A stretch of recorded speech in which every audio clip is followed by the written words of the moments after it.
Hello movie lovers, स्वागत है आपका वाइपर एक्सप्लेन चैनल पर। और आज हम देखेंगे एक जापानीज डेथ गेम मूवी को। ईयर 2000 में रिलीज हुई बैटल रॉयल, जो कि सेम नाम की एक नोवेल पर बेस्ड है। आपने कभी ना कभी बैटल रॉयल गेम्स जैसे BGMI और फ्री फायर तो खेले ही होंगे। ये मूवी इन्हीं गेम्स का लाइव एक्शन वर्जन है, जिसमें 100 लोगों को एक आइलैंड पर छोड़ दिया जाएगा। जो आखिरी तक सरवाइव करेगा वो होगा विनर। तो चलिए शुरू करते हैं इस फिल्म की कहानी को बिना किसी देरी के। कहानी की शुरुआत होती है नियर फ्यूचर में। बच्चों को समझ आ गया था कि इंजीनियरिंग करने से मेरा मतलब पढ़ाई करने से जॉब नहीं मिलती, क्योंकि देश में इकोनॉमी की बैंड बजी हुई थी और बेरोजगारी अपने पीक पर थी। अब जब पढ़ाई करने से जॉब ही नहीं लग रही थी, तो बच्चों ने सोचा कि हम स्कूल जाकर अपना टाइम और पैसा क्यों ही बर्बाद करें। और देश भर में ज्यादातर स्टूडेंट ने स्कूल को बॉयकॉट करना शुरू कर दिया। और यही बच्चे आगे जाकर क्रिमिनल्स बनने लगे और देश में क्राइम रेट भी तेजी से बढ़ गया। अब इन सभी चीजों से निपटने के लिए गवर्नमेंट BR एक्ट लेकर आई, जिसका स्लोगन था कि अगर बेरोजगारी नहीं हटा सकते तो बेरोजगारों को ही हटा दो। BR एक्ट का एक्सपेरिमेंट हर साल किया जाने लगा। इसके कुछ सालों बाद हम देखते हैं एक स्टूडेंट सुया और उसकी क्लास को, जिन्हें आज एक स्कूल ट्रिप पर ले जाया जा रहा है। सुया के साथ उसके 2 बेस्ट फ्रेंड भी हैं, नोबू और नूरिको। इन्हें असल में पता ही नहीं है कि इनकी स्कूल ट्रिप कहां पर है, और रास्ते में इन्हें कई सारे मिलिट्री ऑफिसर्स भी दिखाई देते हैं। कुछ देर बाद ही इन सभी को एक स्लीपिंग गैस से बेहोश कर दिया जाता है और इन्हें एक आइलैंड पर ले जाया जाता है। सभी को एक बड़े से क्लासरूम में होश आता है और सभी के गले में एक अजीब सा कॉलर लगा हुआ था। थोड़ी देर में मिलिट्री और इनका पुराना टीचर किटानो यहाँ पर आते हैं। किटानो इनका टीचर हुआ करता था, लेकिन कोई भी उसकी क्लास अटेंड नहीं करता था। एक दिन तो नोबू ने किटानो पर चाकू से हमला भी कर दिया था, जिससे फ्रस्ट्रेटेड होकर किटानो ने स्कूल को ही छोड़ दिया। किटानो सभी को बताता है कि इस साल के BR एक्ट यानी कि बैटल रॉयल के लिए उनकी क्लास को चुना गया है।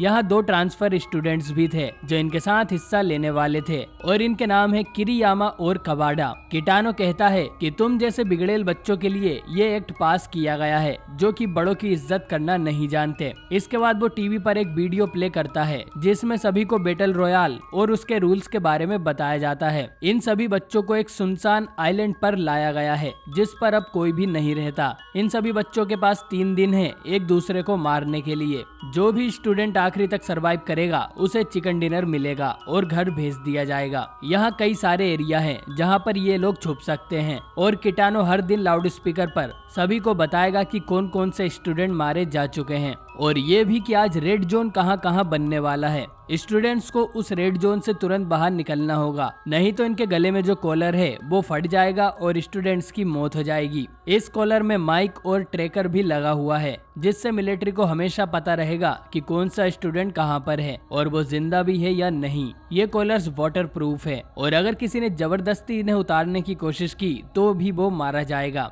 बच्चों को इन सब बातों पर यकीन नहीं हो रहा था कि उन्हें एक दूसरे को मारना पड़ेगा। शुरू में वो इसे एक मजाक ही समझते हैं, लेकिन फिर एक लड़की वीडियो के दौरान ही बातें करने लगती है, तो किटानो एक चाकू फेंक कर उसके सर में मारता है और उसकी मौत हो जाती है। अब ये देख स्टूडेंट्स को पता चलता है कि वो सभी सच में एक बड़ी मुसीबत में फंस गए हैं। नोबू गुस्से में किटानो पर अटैक करता है, तो किटानो अपने रिमोट से नोबू का कॉलर एक्टिवेट कर देता है, और कुछ ही देर में कॉलर फटने से नोबू की मौत हो जाती है। इसके बाद वो लड़की बताती है कि अगर 3 दिन के बाद 1 से ज्यादा लोग जिंदा रहे तो सभी का कॉलर अपने आप फट जाएगा। मतलब इनमें से कोई एक ही इस गेम को जीत सकता था। सभी को एक लेवल 3 का बैग भी दिया जाएगा, जिसमें होगा कुछ खाना, पानी की बोतल, कंपास, आइलैंड का मैप और एक रैंडम वेपन। मतलब इन्हें कोई भी वेपन मिल सकता है, AWM से लेकर जहर वाली खीर तक। इसके बाद सभी को एक एक बैग देकर इस बेस से भगा दिया जाता है। इन सभी में दोनों ट्रांसफर स्टूडेंट्स काफी शांत लग रहे थे, जैसे वो इस गेम में प्रो हों। सुया अपना बैग लेकर बाहर जाता है और बाहर ही उसे एक लड़की मिलती है, जिसकी गर्दन में एक तीर घुसा हुआ था। ये तीर रोल नंबर 1 ने मारा था, जिसे अपने बैग में क्रॉसबो मिला है। नूरी को भी सुया के पास आ जाती है और दोनों रोल नंबर 1 से जान बचाकर भागते हैं, और रोल नंबर 1 एक दूसरे स्टूडेंट के हाथों मारा जाता है। सुया और नोरी को एक गुफा में जाकर छुपते हैं। दोनों अपने बैग्स चेक करते हैं और वेपन्स के नाम पर सूया को एक ढक्कन और नोरिको को बाइनोकुलर्स मिले थे। I got a scope. कल मेरे को इतना छोटा दिया। नूरिको घायल हो गई थी और उसके हाथ से ब्लड भी निकल रहा था। सूया नोरिको से प्रॉमिस करता है कि वो उसे आखिर तक प्रोटेक्ट करेगा। दूसरी तरफ ट्रांसफर स्टूडेंट किरियामा को कुछ स्टूडेंट्स घेर लेते हैं। इनके बैग में से बंदूकें निकली थी, लेकिन किरियामा एक से बंदूक छीनकर 5 स्टूडेंट्स को शूट कर मार देता है। इसके बाद वो इनके सभी वेपन्स जैसे गन्स और ग्रेनेड्स को अपने पास रख लेता है। इसी रात को 4 स्टूडेंट सुसाइड भी कर लेते हैं क्योंकि वो ये मौत का खेल नहीं खेलना चाहते थे। इधर मित्सिको नाम की साइको लड़की अपनी फ्रेंड को ही मार देती है उसका वेपन लेने के लिए। मित्सिको को क्लास में सभी से नफरत थी और वो जिंदा रहने के लिए किसी भी हद तक जा सकती है। अगली सुबह किटानो अनाउंस करता है कि कितने लोग मारे गए हैं और रेड जोन किस किस एरिया में है। सूया और नोरिको रेड जोन में थे तो वो वहाँ से जाने लगते हैं। Get to the safe zone. रास्ते में एक लड़का कुल्हाड़ी से इन पर हमला करता है। सूया उसे रोकने की कोशिश करता है और दोनों घाटी से नीचे जा गिरते हैं, जिसमें उस लड़के की कुल्हाड़ी उसी के सर में घुस जाती है और उसकी मौत हो जाती है। तभी क्लास का मॉनिटर पीछे से एक पिस्टल लेकर आता है। वो सूया को मारने ही वाला था, लेकिन उसके पहले ही कवाडा मॉनिटर को मार देता है और उसकी पिस्टल खुद रख लेता है। जब वो देखता है कि सूया और नोरिको उसके लिए खतरा नहीं है तो वो उन्हें कुछ भी नहीं करता। तभी इन्हें 2 लड़कियों की आवाज सुनाई देती है जिन्हें अपने बैग में लाउड स्पीकर मिला था। ये चिल्लाते हुए कहती हैं कि वो सब उनके पास आ जाएं। हम लोग शांति से इसका कोई हल निकाल सकते हैं। हमें हिंसा नहीं करनी चाहिए और अगर कोई एक गाल पर थप्पड़ मारे तो दूसरा गाल आगे कर देना चाहिए। बाकियों का तो पता नहीं, लेकिन किरियामा इन दोनों के पास आकर इन्हें गोलियों से भून देता है।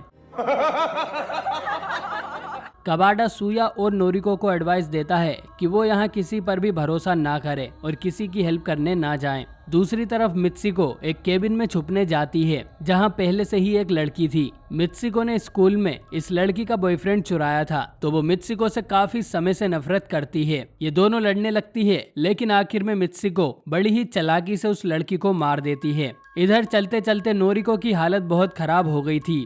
I need medicine. सूया को मैप में एक क्लिनिक नजर आता है और वो नूरिको को लेकर वहीं जाता है। उनकी किस्मत काफी अच्छी थी कि क्लिनिक में कवाडा छुपा हुआ था जो इनको अंदर आने देता है और नूरिको का इलाज भी करता है। कुछ और लोग मारे जाते हैं और डे 1 खत्म हो जाता है। रात को कवाडा बताता है कि ये गेम वो 3 साल पहले भी खेल चुका है और वो अकेला सर्वाइवर था। उस गेम में कवाडा के साथ उसकी गर्लफ्रेंड भी थी, लेकिन क्योंकि इस गेम में कोई एक ही जिंदा रह सकता था तो कवाडा को मजबूरी में उसे मारना पड़ा था। इसके बाद कवाडा ये भी बताता है कि वो यहाँ से निकलने का एक रास्ता जानता है जिससे वो तीनों ही जिंदा बच सकते हैं। लेकिन तभी उन्हें बाहर गोलियां चलने की आवाज सुनाई देती है। किरियामा एक स्टूडेंट के पीछे पड़ा हुआ था। वो उसे पकड़ लेता है और ढेर सारी गोली मारकर उसकी जान ले लेता है। किरियामा के जाने के बाद ये स्टूडेंट उठ खड़ा होता है। असल में ये मरने का नाटक कर रहा था और इसे अपने बैग में से लेवल 3 की वेस्ट मिली थी, लेकिन वो अपने पीछे किरियामा को देखकर चौंक जाता है जो कि इस बार एक कटाना तलवार से इस लड़के की गर्दन काट देता है। तभी उसे क्लिनिक में से कुछ आवाजें आती है। वो समझ जाता है कि अंदर कोई छुपा हुआ है।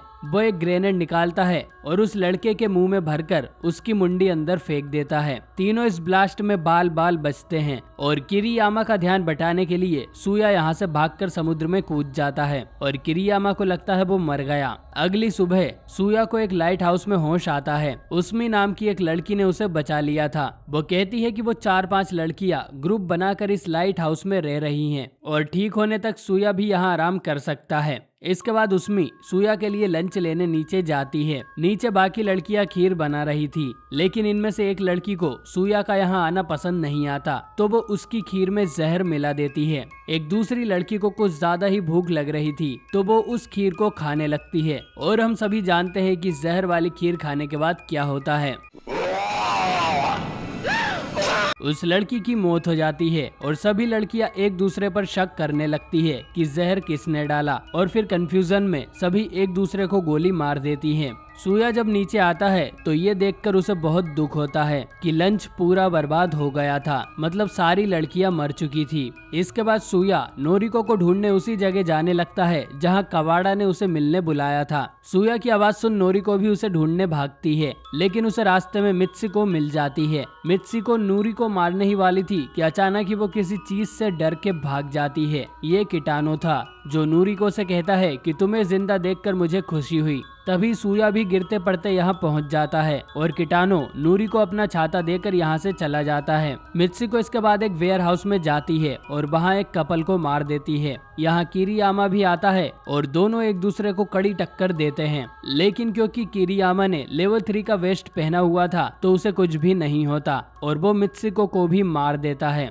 दूसरी तरफ हम लड़कों के एक ग्रुप को देखते हैं जो कुछ और ही कर रहे थे। इनमें एक स्टूडेंट हैकर था जो पुराने जनरेटर और बैटरीज की मदद से अपने लैपटॉप को ऑन कर लेता है। उसका प्लान था इन कॉलर्स और मिलिट्री के सिस्टम को हैक कर लेना और फिर ढेर सारे गोला बारूद से पूरे मिलिट्री बेस को ही उड़ा देना। ऐसा करने के बाद वो सभी जिंदा बच जाएंगे। ये हैकर रात होते ही पूरा सिस्टम हैक कर देता है। सिस्टम रिसेट करने के लिए मिलिट्री को कम से कम आधा 1 घंटा लगेगा। इसके बाद ये गोला बारूद को ट्रक में भरकर मिलिट्री बेस जाने लगते हैं जो कि इन्होंने जुगाड़ करके बनाए थे, लेकिन उससे पहले ही किरियामा इन पर अटैक कर देता है। दोनों तरफ से गोलीबारी होती है जिनमें एक गोली एक्सप्लोसिव को लग जाती है और वो वहीं पर ब्लास्ट हो जाते हैं, जिनमें हैकर और उसके सारे दोस्त मारे जाते हैं। ब्लास्ट को देखकर सूया, कबाड़ा और नोरिको यहाँ आते हैं। किरियामा अभी तक जिंदा था, लेकिन ब्लास्ट के कारण वो अंधा हो गया था और अब पूरे गेम में सिर्फ ये 4 लोग ही जिंदा बचे थे। कबाड़ा उस पर अटैक करता है और आखिरकार किरियामा को मार देता है। तीसरे दिन की सुबह तक ये लोग उस सेफ जोन में पहुंच जाते हैं जहां से ये लोग कबाड़ा के मुताबिक अपने घर भाग सकते थे, लेकिन कबाड़ा रिवील करता है कि उसने झूठ बोला था। यहाँ से भागने का कोई रास्ता नहीं है और वो उन दोनों को आखिर में मारने के लिए बचा रहा था। इसके बाद कबाड़ा उन दोनों को गोली मार देता है। किटानो और बाकी ऑफिसर्स ने ये सब सुन लिया था, लेकिन उनका सिस्टम अभी तक पूरा ठीक नहीं हुआ था। तो 2 सोल्जर्स ये कंफर्म करने के लिए जाते हैं कि सूया और नोरिको सच में मरे या नहीं, लेकिन किटानो बोलता है कि गेम खत्म हुआ और कबाड़ा विनर है और अब तुम सभी लोग इस आइलैंड से जा सकते हो और सारी मिलिट्री यहाँ से चली जाती है। सिर्फ किटानो यहाँ रह गया था। कुछ देर बाद कबाड़ा किटानो के पास आ जाता है। किटानो उसे जीत के लिए बधाई देता है और रिमोट से सभी कॉलर्स को डिसेबल कर देता है, लेकिन इसके बाद किटानो कबाड़ा पर ही हैकिंग का इल्जाम लगाता है। लेकिन तभी सूया और नोरिको यहाँ आते हैं। असल में कबाड़ा ने इन दोनों को मारा ही नहीं था और उन्होंने पूरी मिलिट्री को बेवकूफ बना के यहाँ से भगा दिया। लेकिन इन्हें देखकर किटानो बिल्कुल भी नहीं चौंकता। वो इन्हें अपनी एक पेंटिंग दिखाते हुए कहता है कि अगर उसके बस में विनर चूज करना होता तो वो नोरिको को ही चुनता, क्योंकि सिर्फ एक वही थी जिसने स्कूल में किटानो की रिस्पेक्ट की थी। किटानो से बस बच्चे ही नहीं, उसकी फैमिली और बेटी भी नफरत करते हैं, इसीलिए वो आइलैंड से वापस नहीं जाना चाहता। बुरा लगता है भाई, आप लोग भी जानते हो।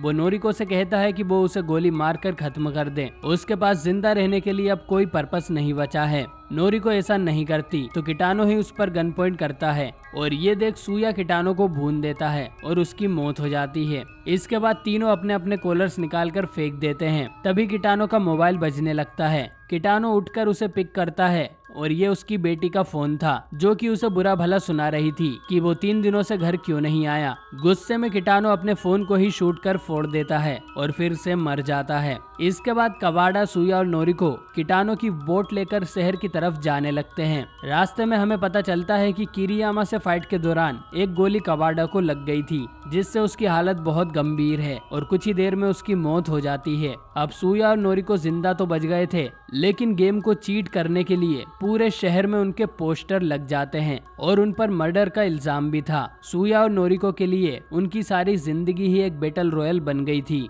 जिसमें वो किसी तरह सरवाइव कर रहे थे और ये फिल्म यहीं पर एंड हो जाती है। तो दोस्तों, आपको ये फिल्म कैसी लगी कमेंट करके जरूर बताएं और अगर आपने कोई बैटल रॉयल गेम खेला है तो उसका नाम भी कमेंट में जरूर लिखें। ये मूवी उस समय काफी हिट हुई थी और इसमें दिखाए वायलेंस के कारण इसे कुछ सालों तक बैन भी कर दिया गया था। इस मूवी का एक सेकंड पार्ट भी है और अगर आप चाहते हैं कि मैं उसे भी एक्सप्लेन करूं तो आपको कमेंट में विनर विनर चिकन डिनर लिखना होगा। अगर आप वेजिटेरियन हैं तो आप पनीर डिनर भी लिख सकते हैं। मैं समझ जाऊंगा और जल्द ही पार्ट 2 लेकर आऊंगा। बाकी वीडियो पसंद आई हो तो इसे लाइक करें करें और ऐसी ही वीडियोस देखते रहने के लिए चैनल को सब्सक्राइब कर बेल आइकन जरूर से ऑन कर लें। मैं मिलता हूँ आपसे बहुत ही जल्द एक नई वीडियो के साथ।